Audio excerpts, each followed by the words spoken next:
क्या आपको पता है कि कैसे पराली जलाना जो है वो एकमात्र कारण नहीं है दिल्ली के अंदर पोल्यूशन के, या फिर मैं बात करूं कि कैसे सुप्रीम कोर्ट और यूजीसी के आदेश के बावजूद भी जो रैगिंग है वो एक प्रोमिनेंट प्रैक्टिस बनी हुई है हमारी यूनिवर्सिटीज़ और कॉलेज के अंदर। तो आज इन्हीं दो नेशनल इश्यूज़ के बारे में बात करेंगे। मेरा नाम है Rupendra Shekhawat and I welcome you to this new episode of Raw classes. अब डियर फ्रेंड्स, वीडियो में आगे बढ़ने से पहले आप सभी को मेरी ओर से हैप्पी दिवाली, बिकॉज ये एपिसोड जो है वो एक दिन पहले ही रिकॉर्ड हो जाता है एंड आपके साथ जो है ये अगले दिन शेयर होता है। तो इन एडवांस आप सभी को मेरी तरफ से हैप्पी दिवाली। मेरे सभी दोस्तों को जो लोग नए जुड़ते हैं, जो लोग पहले से ही इस सीरीज़ को फॉलो कर रहे हैं, उन सभी को, आपको और आपके परिवार को मेरी ओर से दिवाली की हार्दिक शुभकामनाएं। अब क्योंकि दिवाली है तो आपको पता है कि ये हमारी करंट अफेयर सीरीज़ तो है ही, बट इसके साथ साथ हमारा जो मेन फोकस होता है वो पर्सनली डेवलपमेंट भी होता है। तो इसी के लिए मैं आप लोगों के साथ में जैसा कि हर रोज़ एक कोट शेयर करता हूँ, बट आज एक कोट नहीं है, इस बजाय इसके ही मेरी एक इच्छा है आप सभी से, as a mentor, as a friend, अगर आप कहीं ना कहीं मुझे फॉलो करते हैं तो ये एक मेरी तरफ से आपको एक गिफ्ट होगा एंड मेरे लिए भी आपकी यही गिफ्ट होगा कि आप इस चीज़ को फॉलो कर लें। तो आपका ये आज का जो कोट है ये इस तरह की, ड्राई फ्रूट्स और चॉकलेट्स और sweets, what should I gift them this Diwali, the most precious gift, I accept you as you are. अब डियर फ्रेंड्स, कई बार क्या होता है कि आप फैमिलीज़ के अंदर या आपके फ्रेंड्स के अंदर कई बार एक ऐसे सिचुएशन बन जाती है या कुछ ऐसी कुछ कंडीशंस होती है जहाँ पे एक व्यक्ति का जो व्यवहार है वो आपको बिल्कुल पसंद नहीं होता है। आपके कुछ फ्रेंड्स होते हैं या फिर आपके ये जो सिबलिंग भाई बहन होते हैं, ऐसा कुछ जब वो ऐसा कुछ करते हैं तो आपको लगता है कि यार this is not the right way to do the thing. Then आपको लगता है कि थिंग्स ऐसी चीज़ें हो जाती है, बट ऐसे में ज़रूरत है कि क्योंकि दिवाली है तो हिंदू जो कैलेंडर है या फिर उसके हिसाब से बात करूँ ये एक नए साल का आगमन भी है। तो मैं चाहूँगा कि इस नए साल में आप ये एक रेजोल्यूशन ले लें कि आप जो है अपने रिश्तेदारों को, क्यों, बिकॉज एट दिस टाइम जो रिश्ते हैं वो काफ़ी क्रूशियल है, because this is 21st century. तो ऐसे में जो अहमियत है रिश्तों की वो खोदी जा रही कहीं ना कहीं। तो मैं चाहूँगा कि आप जो है जो भी आपके प्रियजन है, आपके दोस्त हैं, उनको एज इट इज़ एक्सेप्ट करना सीखें। जो भी हो जो भी उनमें खामियां है, आपको लगता है कि ये शॉर्टकमिंग्स हैं, ऐसा कुछ है, तो लीव देम बिहाइंड, उन सभी को पीछे छोड़िए। आज के दिन जो है अपने दिल को रोशन कीजिए, जो जैसा है उसको वैसा एक्सेप्ट करने की कोशिश कीजिए। अब मैं आपको ये नहीं कह रहा हूँ कि कोई गलत चीज़ को एक्सेप्ट करनी है यहाँ पे, बट हाँ बिल्कुल, अगर बिल्कुल ही कोई गलत चीज़ है आपके फेवरेबल थिंग्स नहीं है, आपके रिश्तेदारों के अलावा कोई और है बाहर का आप कुछ कहता है, तो then that is not acceptable. तो ऐसे में आपके जितने भी रिश्तेदार हैं, पेरेंट्स हैं, आपके सब दोस्त वगैरह हैं, भाई बहन हैं, उन सभी को आप एक्सेप्ट कीजिए as they are. And specially आपके पेरेंट्स जो हैं उनके प्रति आपका व्यवहार यही होना चाहिए, बिकॉज आप जिस जनरेशन में आप लोग हैं उस जनरेशन का एक गैप बहुत बड़ा है। तो उनके जिस थिंकिंग है आपको पता होगा कि पेरेंट्स जो हैं वो एक जनरेशन पहले के हैं, तो उनकी जो थिंकिंग है वो उस हिसाब से, but you have to accept them as they are. तो ये प्रभु श्री राम का होमकमिंग है, हम उन्हीं की आगमन पे दिवाली सेलिब्रेट करते हैं, तो क्यों ना उनके जैसे ही कुछ व्यवहार जो है अपनी पर्सनैलिटी के अंदर इनकलकेट करें। तो मैं चाहूँगा कि आप इस चीज़ को अपने ध्यान में रखें। जो भी आप आपके करीबी हैं, आपके दोस्त हैं, उनको ट्राई नहीं, मैं कहूँगा एक्सेप्ट कीजिए एज दे आर, उनका बिहेवियर, उनकी जो भी शॉर्टकमिंग्स आपको लगती है, तो and then wish them a very happy Diwali. इससे होगा क्या कि आपके रिश्ते जो हैं वो definitely over the period of time वो बेहतर होते जाएंगे, बिकॉज कंप्लेंट करना बहुत आसान है एंड एक्सेप्ट करना बहुत मुश्किल। तो ऐसे में अगर आप एक्सेप्ट करते हैं किसी को जैसे वो है, तो that is the most beautiful gift for them. मैं चाहूँगा कि आप इस पर थोड़ा विचार कीजिए। Now let's move towards articles. आज आपके लिए कोई सवाल नहीं है, बिकॉज दिवाली है, एंजॉय कीजिए अपने फ्रेंड्स एंड फैमिली के साथ में। आज का मतलब यानी कल जो रिकॉर्डिंग हो रही है इसमें है 11 तारीख, एंड आज दिवाली दिन आपके साथ में शेयर कर रहा हूँ। तो आज का पहला आर्टिकल है अनएंडिंग ऑर्डियर। अभी हुआ क्या है दोस्तों की, ये जो आर्टिकल है इसमें बताया गया कि कैसे परसिस्टेंट यानी कि लगातार जो सुप्रीम कोर्ट है यूजीसी उनके द्वारा आदेश के बावजूद भी जो एक ये मैं बात करूँ ना, रैगिंग जो है ये काफ़ी ज़्यादा प्रोमिनेंट थिंग बन गई है। अब ये केस सामने आया है जब एक 17 साल का जो युवक है उन्होंने जादवपुर यूनिवर्सिटी कोलकाता के अंदर उन्होंने सुसाइड करी है, और ये केस और गर्मा गया जब पीएचडी कॉलेज है तमिलनाडु के अंदर, वहाँ भी एक शायद गर्ल थी, उन्होंने सुसाइड कमिट करी है after this ragging. So despite multiple legislative efforts to curb ragging on campuses, recent incident including arrest of 17-year-old and highlighting the continuous menace of ragging. अभी इतने मल्टीपल लेजिस्लेटिव एफर्ट्स के बावजूद भी ये जो चीज़ है रैगिंग ही, ये एक प्रोमिनेंट चीज़ बनी हुई है. जैसा कि मैं आपको बताया कि रिसेंट जो केस हुआ है इसकी वजह से ये रैगिंग जो है वापस लाइमलाइट में आई है. लेजिस्लेटिव फेलियर्स बिल्कुल है, क्योंकि criticise the ineffectiveness of existing legislative and putting the end to dehumanizing rituals imposed on junior students by the seniors. Gaps in the system are exposed, allowing a vicious cycle where the victims are become perpetrators. अभी ये जो है एक तरीके का ineffectiveness तो है ही, और जो लेजिस्लेटिव फेलियर्स है वो हमें देखने को मिलते हैं. बिकॉज कॉलेज लेवल पे बात करूँ, चाहे मैं सेंट्रल गवर्नमेंट के लेवल पे बात करूँ या जो यूनिवर्सिटी ग्रांट कमीशन है उनकी बात करूँ, तो उन्होंने कई सारे ऐसे rule and regulations already pass कर चुके हैं जिनके कारण अगर रैगिंग कोई करता हुआ पाया जाता है तो ये एक दंडनीय अपराध है. इसके कारण जो है जेल भी हो सकती है. बट स्टिल ऐसी जो प्रैक्टिसेस हैं वो अभी भी प्रोमिनेंट है, हमें देखने को केसेस देखने को मिल रहे हैं. एवोल्यूशन जो है वो रैगिंग का हुआ है. पहले सिर्फ एक इनडिसिप्लिन माना जाता था, बट आज की तारीख में इनडिसिप्लिन रहने यानी किसी को एक सिर्फ सताने की बात थी, लेकिन अब जो है ये एक बुलिंग का है या सेक्सुअल हरासमेंट का है या क्रिमिनलिटी के इन्वॉल्व ऐसे कुछ एलिमेंट्स जो है इसके अंदर ऐड हो गए हैं. That victims extend beyond just pressure and harassment persist beyond initial months of the academic. अभी ऐसा नहीं है कि ये जो रैगिंग है सिर्फ फ्रेशर्स के साथ में होती है, बट ये जो सेकेंड ईयर के स्टूडेंट्स हैं उनके साथ भी होती हुई नज़र आई है कुछ कॉलेजेस के अंदर. अब आप सोचिए डियर फ्रेंड्स कि कोई व्यक्ति जो सिर्फ अभी 12th पास करके आया है, अभी जस्ट वो बच्चा है, उसने सिर्फ अपनी स्कूलिंग ख़त्म करी है एंड देन वो कॉलेज लाइफ में एंटर करता है, तो उसकी मानसिकता किस लेवल पर होगी.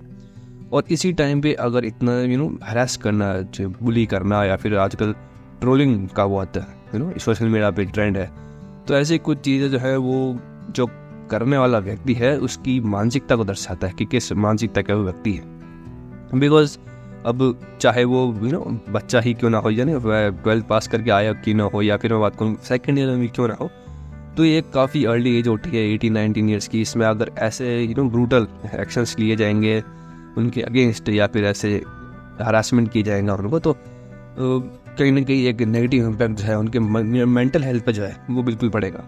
अब इसके चलते हुए आर.के. राघवन कमेटी को गठित किया गया था सुप्रीम कोर्ट के द्वारा 2007 के अंदर. Identify the causes and ragging and suggested actionable remedies. अब आर.के. राघवन कमेटी को एक लाया गया था जिससे अब जो रैगिंग के कॉजेज हैं उनका बारे में पता चल सके और इसके अगेंस्ट जो एक एक्शनेबल रेमेडीज हो सकती हैं उनको इम्प्लीमेंट कैसे किया जा सकता है. तो इसी के लिए आर.के. राघवन कमेटी को इम्प्लीमेंट किया गया था.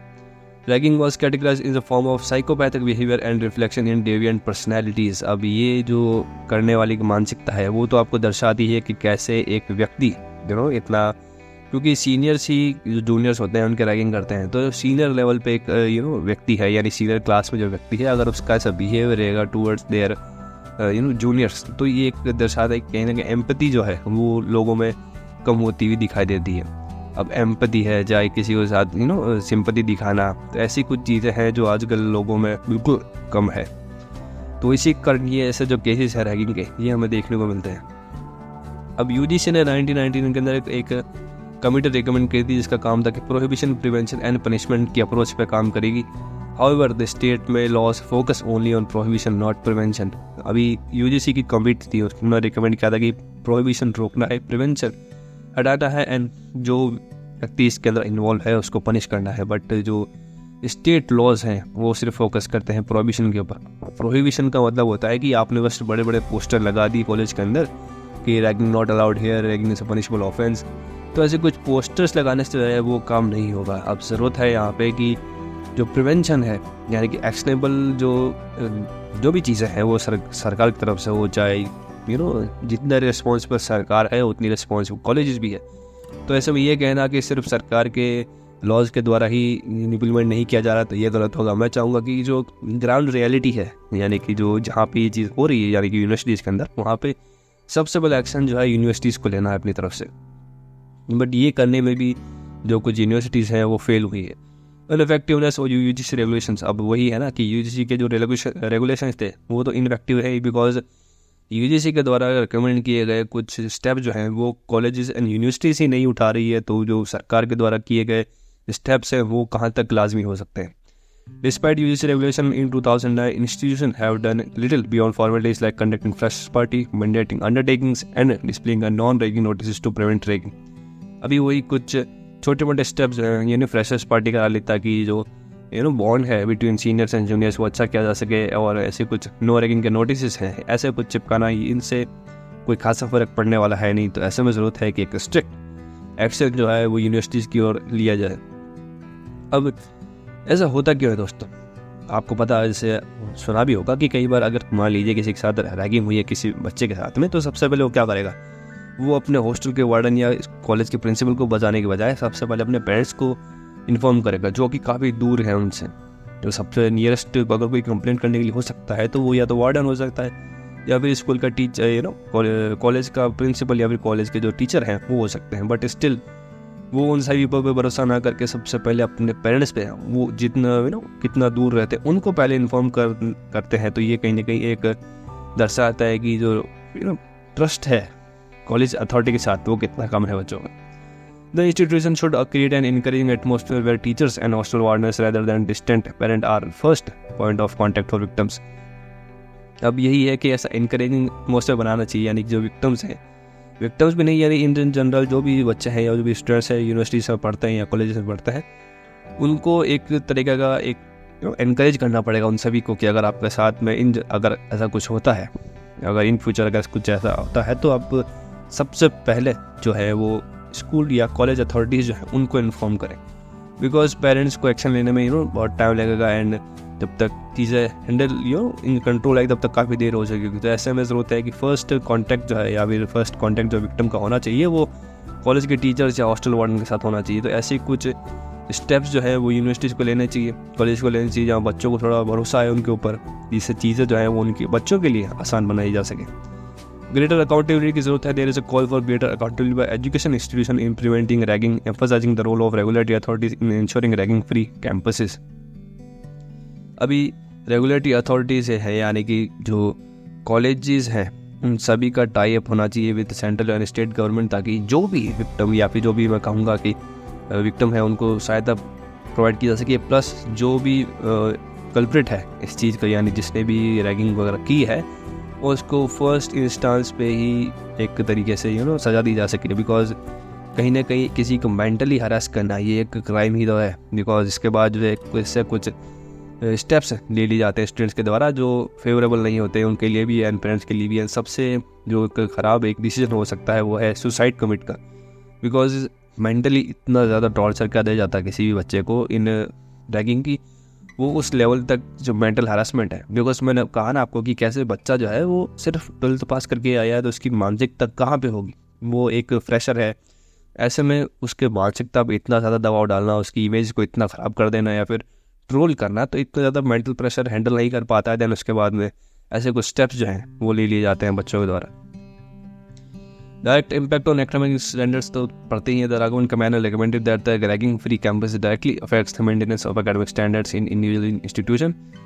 Government responsibility are urged to address implementation regulations to ensure the safety of students on campuses, emphasizing the failure to do so jeopardize the well-being of students. अभी डियर फ्रेंड्स डायरेक्ट इम्पैक्ट जो है वो academic standards पे ही पड़ता है इन सब चीज़ों का। बिकॉज मान लीजिए कोई एक एक्स यूनिवर्सिटी है या फिर वाई यूनिवर्सिटी है, उसका एक जो बाहर जो एक छवि जो है वो इस तरह की है कि बच्चे यहाँ पे जो रैगिंग है वो बहुत ज़्यादा होती है, या फिर इन जनरल भी एक यूनिवर्सिटी का नहीं मान के एक ओवरऑल आंकड़ा ले लेते हैं कि यूनिवर्सिटीज़ के अंदर रैगिंग बहुत ज़्यादा है। तो ऐसे में होगा क्या कि जो गर्ल्स के स्पेशली गर्ल्स के जो पेरेंट्स हैं वो क्या चाहेंगे कि उनके बच्चे जो है या उनके बच्ची जो है वो किसी कॉलेज में पढ़ने जाए। The answer is no. Because ऐसे में अगर ऐसा माहौल रहेगा किसी भी कॉलेज के अंदर तो कौन पेरेंट जो है अपने बच्चे को ऐसी कॉलेज में या यूनिवर्सिटीज़ में भेजना चाहेगा जहाँ पर इतना मेंटल प्रेशर हैंडल करना पड़े। एंड खास करके जब मैं बात करूँ गर्ल्स सेफ्टी की, तो ऐसे में चीज़ें जो हैं जो और वर्सन अप हो जाती है। एंड उसके बाद जो है गर्ल्स को कॉलेज जाने देना पेरेंट्स के लिए फीजिबल नहीं होता है। एंड इसके बाद क्या होता है, शादी, जो सबसे एक अर्ली एज के अंदर ये करना बहुत ही ख़राब चीज़ है। तो ऐसे में कुछ स्टेप्स ले लिए जाते हैं पेरेंट्स के द्वारा भी जो मेंटली फीजिबल नहीं होते बच्चों के द्वारा। बिकॉज ये जो एक छवि बनी हुई ना कि रैगिंग हो जाएगी कॉलेज के अंदर या फिर रैगिंग वाला कैंपस है या सेफ कैंपस नहीं है, तो ऐसे वजह से जो एकेडमिक स्टैंडर्ड्स है उन पर बिल्कुल इफेक्ट पड़ता है, बिकॉज चाहे गर्ल हो या बॉय, कोई भी इस मेंटल प्रेशर से गुजारा नहीं चाहेगा। एंड क्योंकि इंडियन सोसाइटी ऐसी है तो स्पेशली गर्ल्स के लिए थोड़ी और ज़्यादा प्रॉब्लम क्रिएट हो जाती है इन सभी वजह से। गवर्नमेंट की रिस्पॉन्सिबिलिटी बन जाती है कि ऐसे कुछ इम्प्लीमेशन या ऐसे कुछ रेगुलेशंस वो जो इम्प्लीमेंट करे ताकि सेफ्टी है जो बच्चों की वो कैंपस के अंदर एम्फसाइज की जा सके। To do so geo party is the well being of students. अब ऐसे में जो भी फर्स्ट स्टेप ले सकती है सरकार या फिर जो कॉलेज अथॉरिटीज़ है वो फर्स्ट फॉल लेनी चाहिए। एंड देन उसके बाद में एक भरोसा जो है वो दिलाना चाहिए वो बच्चों को कि अगर आपके साथ में कुछ भी ऐसा गलत हो रहा है तो फर्स्ट कॉन्टैक्ट जो है आप में ही कीजिए। एंड ऑलमोस्ट या फिर मैं कहूँगा कि the must step taken by the college authorities वो ये हो सकता है कि जो भी कल्प्रिट है उसको फर्स्ट इंस्टांस पे ही पनिशमेंट दी जाए। पनिशमेंट आप अपने लेवल पे भी दे सकते हैं, चाहे जो स्टैंडर्ड्स सेट किए गए हैं सेंट्रल गवर्नमेंट का उनके अकॉर्डिंग भी आप उसको सज़ा दे सकते हैं, चाहे जेल भेजना हो गया या थिंग्स लाइक दैट। तो ये कुछ चीज़ें थी आज की इस आर्टिकल में। Now let's move towards second article, stubble trouble. अभी आपको पता है कि दिल्ली के अंदर जो एयर क्वालिटी इंडेक्स है वो काफ़ी ज़्यादा ख़राब है। एंड ये जो आर्टिकल है या फिर मैं बात करूँगा कि ये जो टॉपिक है ये इस समय पे इसलिए हॉट टॉपिक बना हुआ है क्योंकि एक महिला जो है दिल्ली की, उनको एम्स के डॉक्टर है, उन्होंने कहा है कि उनकी पोल्यूशन की वजह से कंडीशन जो है वर्सन अप हो गई है। अब despite sewerage smoke and hazardous air quality life in daily continuous and efficient productive measures, the focus is on the health impacts as illustrated by the case of Fazwa Begum। अब ये जो फाजवा बेगम जी है या patient of AIIMS whose condition worsened due to pollution। अब इनकी condition जो है वो पोल्यूशन की वजह से ज़्यादा बदतर हो गई है। अभी एयर क्वालिटी इंडेक्स जो है वो दिल्ली का क्यों ख़राब होता जा रहा है? अब आप सभी को पता होगा कि जो पराली है, जैसे बैकग्राउंड में दे सकते हैं, ये जो एग्रीकल्चर वेस्ट होता है ये जलाने की वजह से स्मोक जो है ये काफ़ी ज़्यादा बढ़ जाता है। जो नेबरिंग स्टेट्स हैं, चाहे वो हरियाणा, पंजाब, यूपी है या फिर ईस्टर्न जो राजस्थान है, वहाँ पे जितनी भी ये पराली जलाई जाती है इसकी वजह से इसको कारण बताया गया है। बट मेरा ये मानना है कि सिर्फ पराली जलाना ही एक मेन कॉज नहीं है पॉल्यूशन का। इसके अलावा जैसे कि आपको पता है कि नेशनल कैपिटल है दिल्ली, तो वहाँ पर इतनी ज़्यादा ट्रैफिक होना, इतनी ज़्यादा फैक्ट्रीज़ होना। अब पता फैक्ट्रीज़ की वजह से यमुना है उसका स्टैंडर्ड काफ़ी लो है दिल्ली के अंदर, तो सिर्फ पराली को ही जिम्मेदार ठहराना ये एक सही बात नहीं होगी, बिकॉज इसके अलावा और भी फैक्टर्स रिस्पॉन्सिबल है दिल्ली के अंदर पॉल्यूशन के। Air pollution as a hidden killer, Dr. Vijay Hada at AIIMS described pollution as a hidden killer affecting almost every organ. The Lancet report states that 18% of premature death in India is 2019 were due to air pollution। अब ये कुछ चौंकाने वाले आंकड़े जो हैं कि लगभग 18% जो डेथ्स हैं, प्रीमेच्योर डेथ्स, वो सिर्फ एयर पोल्यूशन की वजह से होती है दोस्तों।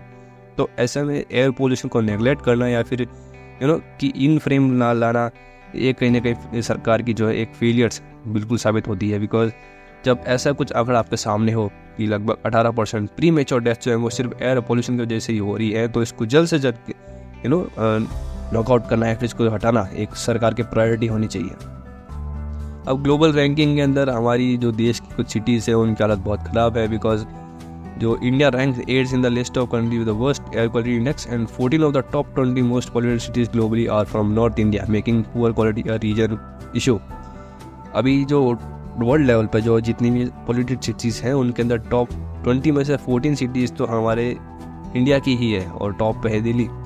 अब ऐसा नहीं है कि सिर्फ नॉर्दर्न इंडिया में ही इतना ज़्यादा इफेक्ट है पोल्यूशन का, सदर्न इंडिया में भी है, but because of geographical conditions वहाँ पे क्या होता है कि रेगुलर है ना एयर का फ्लो होना, इस वजह से वहाँ पे पोल्यूशन एयर के अंदर ज़्यादा टिकता नहीं है, जो पोल्यूशन है हवा के अंदर वो बहता हुआ चला जाता है।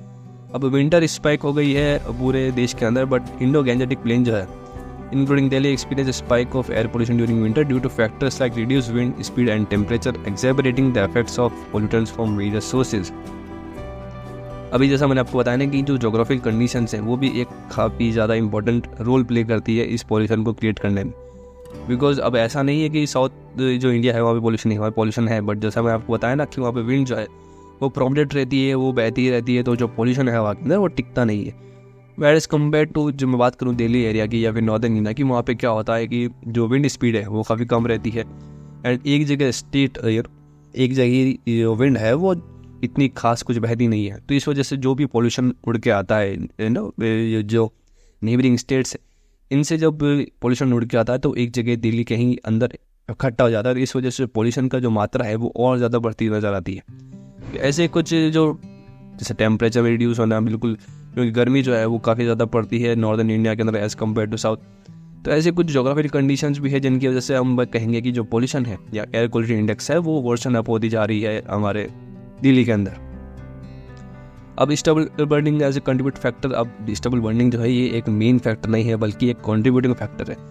A common practice to clear field for wheat sowing contributors, the Supreme Court orders Punjab, Haryana, UP and Rajasthan to stop stubble burning immediately। अब क्योंकि सुप्रीम कोर्ट जो है उन्होंने पहले ही आदेश दे दिया है कि जो जितनी भी स्टेट्स हैं दिल्ली के यानी नेबरिंग स्टेट्स हैं पंजाब, हरियाणा, यूपी एंड राजस्थान, इन सभी को पराली जलाने से मना कर दिया है। बट स्टिल ऐसी कुछ प्रैक्टिसेस जो है वो अभी भी कॉमन है। आई डोंट नो आप में से कितने लोगों ने वो वीडियो काफ़ी वायरल भी है देखा होगा कि एक गवर्नमेंट ऑफिसर थे, वो पंजाब के किसी खेत के अंदर पराली कोई जला रहा था, उसको रोकने गए थे। तो हुआ क्या कि मतलब कुछ पासा उल्टा ही पड़ गया एंड जो स्टबल बंद कर रहा था उन्होंने ही उस गवर्नमेंट ऑफिसर को फोर्स कर दिया कि आप भी जलाइए। सो ऐसी कुछ प्रैक्टिस जो सामने आई है जिसकी वजह से ये जो चीज़ें हैं ना ये थोड़ी और वर्सन अप होती नज़र आती है। तो सिर्फ स्टबल बर्निंग को ये कॉन्ट्रीब्यूट मेन फैक्टर बताना ये सही नहीं होगा। सुप्रीम कोर्ट ऑलरेडी एक्शन ले चुका है इसके ऊपर, बट स्टिल जो फार्मर्स है उनको भी इस चीज़ को समझना पड़ेगा कि ये जो पॉल्यूशन क्रिएट हो रहा है ना ये एक इसकी वजह से ही हो रहा है, यानी स्टबल बर्निंग जो हो रही है इसकी वजह ये भी एक मेन फैक्टर है। अब इसको कम करने के भी कुछ रास्ते हैं। ये जो एग्रीकल्चर वेस्ट होता है इसको जलाने के बजाय आप इसके कुछ और यूज भी तो कर सकते हैं। तो ऐसी कुछ चीज़ों के बारे में आगे डिस्कस करेंगे। Decreasing stubble burning incident, the data from research shows decrease in stubble burning incidents in 2022 compared to previous year, however the absolute number remain high। अब 2022 से जो डेटा सामने आया उसमें ये तो पता चला है कि स्टबल बर्निंग कम हुई है, बट स्टिल जो नंबर है वो इतना ज़्यादा कोई खास कम नज़र नहीं है। बिल्कुल कम तो है लेकिन ऐसे कहते हैं ना कि भाई 0.1% कम हुआ है, तो ये से कोई कम होना इस लेवल पे कम होना नहीं है। अब मीटरोलॉजिकल फैक्टर्स है पोल्यूशन के अंदर बिल्कुल रोल प्ले करते हैं, including low wind speed and change wind direction contribute to rapid pollution leading to the worst pollution levels. अब जैसा कि मैंने आपको बताया कि पराली जलाने से या फिर व्हीकल से पोल्यूशन होता तो है, लेकिन उसका एक मेन फैक्टर जो इसको और वर्सन अप कर जाता है वो है विंड डायरेक्शन। अब क्योंकि विंड इतनी ज़्यादा चलती नहीं है, जो विंड डायरेक्शन है वो टूवर्ड्स दिल्ली रहती है। इन नॉर्दर्न एरिया की बात करूँ तो ऐसे में जो ट्रैप है पोल्यूशन का वो एक जगह इकट्ठा हो जाता है एंड एक साथ जो इफेक्ट है इसका वो और ज़्यादा मल्टीप्लाई हो जाता है दिल्ली के अंदर। अब farmers perspective on stubble burning, a farmer burn it out of compulsion due to lack of viable alternatives provided by the government. The issue deep-rooted require comprehensive solution। अब फार्मर्स के सामने ये चैलेंज है कि अगर वो पराली जलाए ना तो इसके अलावा और क्या अल्टरनेटिव है उनके पास में। अब सरकार की ऐसे कुछ जो स्कीम्स हैं वो उनको ऑप्शन देती हैं कि वो आप स्टबल बर्निंग करने के अलावा इसे और कहीं भी यूज़ ले सकते हैं, बट वो इतनी ज़्यादा लोगों में या फिर फार्मर्स के अंदर प्रचलित नहीं है। तो ऐसे में होता क्या है कि जो एक ईजी ऑप्शन फार्मर्स में दिखता है वो है पराली को जला देना। इसके कारण क्या होता है कि as you know pollution then again government initiative and challenge, the government provides subsidies for crop residue management machines but their availability and cost remain challenges. The promotion of biomass energy plants, industrial boilers and paper mills are as biostable is explored. अब सरकार जो है वो एक steps ले चुकी है already. इस पर क्या है कि ये जो पराली है या जो स्टबल है इसको रेसिड्यू को मैनेजमेंट करने के लिए कुछ मशीन्स ऑलरेडी सरकार ने बना दी है, बट क्योंकि इनके ऊपर ये जो सब्सिडीज़ है वो भी प्रोवाइड कर दी है, बट इनकी अनअवेलेबिलिटी या फिर इतनी आसानी से अवेलेबल नहीं हो रहा। इसके कारण इस जो किसान है इनके पास कोई ऑप्शन नहीं बचता है other than to just burn it. अब प्रमोशन जो है वो बायोमास की ओर करने की कोशिश की जा रही है। एनर्जी प्लांट्स है या इंडस्ट्रियल बॉयलर्स है या पेपर मिल्स जो है उन सभी के अंदर ये जो स्टबल है इसका एक अल्टरनेटिव एक्सप्लोर किया जा रहा है कि कैसे इस पराली को जो है इन सभी इंडस्ट्रीज़ के अंदर हम यूज़ कर सकते हैं ताकि किसान जो है इसको कम से कम जलाएं और ज़्यादा से ज़्यादा इसका इफेक्टिव प्रयोग जो है वो हम कर सकते हैं। अब ऑनगोइंग चैलेंजेस हेल्थ इम्पैक्ट की बात करूँ तो despite government efforts stubble burning persist due to the limitation in implementing solution. वही है कि कोई इम्प्लीमेंटिंग सॉल्यूशन जो है वो कुछ खासा है नहीं भी फार्मर्स के पास, इसलिए जो एकमात्र रास्ता है वो जलाने का और कुछ बचता नहीं है। The article emphasizes the need to urgent effective measures to address Delhi's air quality crisis। अब ज़्यादा से ज़्यादा ज़रूरत अभी ये इसी चीज़ की है कि सरकार जो है वो इस चीज़ पे फोकस करे, बिकॉज हेल्थ जो है लोगों की दिन ब दिन बिगड़ती जा रही है दिल्ली के अंदर। और ऐसे में जो अल्टरनेटिव्स हैं इनकी वजह से जो सरकार को एक काम करना चाहिए, ईजी टू एक्सेस होना चाहिए, जितने भी फार्मर्स हैं उनके लिए सब्सिडीज़ को बढ़ाना चाहिए प्लस ये जो अल्टरनेटिव सरकार ने खोजे हैं इनको वजह से जल्द जो भी एक्शंस ले रहा है उनको एक्शंस लेके, ताकि ये जो पराली है इसको ईजिली कहीं ना कहीं और मैनेज किया जा सके। तो ये था आज का हमारा सेकंड आर्टिकल। आई होप कि आपको समझ में आएगा कि कैसे पराली जो है, ये सिर्फ पराली जलाना जो है ये एक तरीके का सिर्फ एक कॉज नहीं है दिल्ली के अंदर पॉल्यूशन का, बल्कि और भी कई ज़्यादा कॉजेज रीजंस हैं। प्लस कि कैसे और ज़्यादा ये जो स्टबल है इसको और कहीं मैनेज कैसे कर सकते हैं, ताकि किसान जो है उनके पास ऑप्शंस रहे रेदर देन टू जस्ट इसको जला देने के अलावा। Now let's move to headlines checkout कर लेते हैं आज की। The theme for the world science day 2023 is building trust in science. अभी 10 नवंबर को जो है हेडलाइन, ये वर्ल्ड साइंस डे इसकी थीम थी बिल्डिंग ट्रस्ट इन साइंस। अब सुप्रीम कोर्ट ने एक आदेश जारी किया है जिसमें जो रेजोल्यूशन है of criminal cases against MPs या एमएलए उनके अगेंस्ट जो भी क्रिमिनल केसेस है उनके ऊपर कॉम्प्रिहेंसिव गाइडलाइंस जारी की है सुप्रीम कोर्ट ने। आईसीसी ने इंटरनेशनल क्रिकेट काउंसिल जो है उन्होंने सस्पेंड कर दिया है श्रीलंका क्रिकेट बोर्ड को, बिकॉज उसके अंदर बताया जा रहा है कि सरकार के इंटरफेरेंस है वो बहुत ज़्यादा है। इसकी वजह से जो ऑपरेशनल जो भी लेवल पे चीज़ें होनी है ना श्रीलंका क्रिकेट बोर्ड के अंदर वो सही ढंग से नहीं हो पा रही है, और इंटरफेरेंस जो है वो बहुत ज़्यादा है सरकार का। अब यूएस ने अप्रूव कर दी है पहली चिकनगुनिया की जो वैक्सीन है, एक चिक, आप अपने हिसाब से अकॉर्डिंग पढ़ सकते हैं इसको, ये जो नाम है एक आई थिंक इट्स एक्स चिक। तो ये जो वैक्सीन है इसको रोल आउट कर दिया है फॉर 18 ईयर्स, जो भी 18 साल से ऊपर के व्यक्ति हैं उन सभी के लिए यूएसए ने अप्रूव कर दी है चिकनगुनिया की जो वैक्सीन है इसको। तो या that's up today's episode of rock classes. ये अगर इस वीडियो को लाइक नहीं किया है तो please give it a thumbs up, अपना कमेंट्स ज़रूर शेयर कीजिए मेरे साथ में। आपका जो भी सवाल है, आपकी जो भी क्वेरीज हैं, आपका सजेशन जो भी है, प्लीज़ डू कमेंट, सब शेयर कर दीजिए इस चैनल को among all your friends and family. इस वीडियो को सभी के साथ शेयर कीजिए, सब्सक्राइब कर दिए अब तक सब्सक्राइब नहीं किया है तो press that bell icon for every morning 9 AM videos. And क्योंकि ये दिवाली है, enjoy your weekend, enjoy your days. And Monday को जो है क्लासेस नहीं होगी बिकॉज फैमिली कमिटमेंट्स भी हैं, त्यौहार भी है, तो इसलिए मंडे को क्लास नहीं होगी। तो see you on Tuesday. This is Rupendra Shekhawat signing off. जय हिंद and I will see you in the next episode.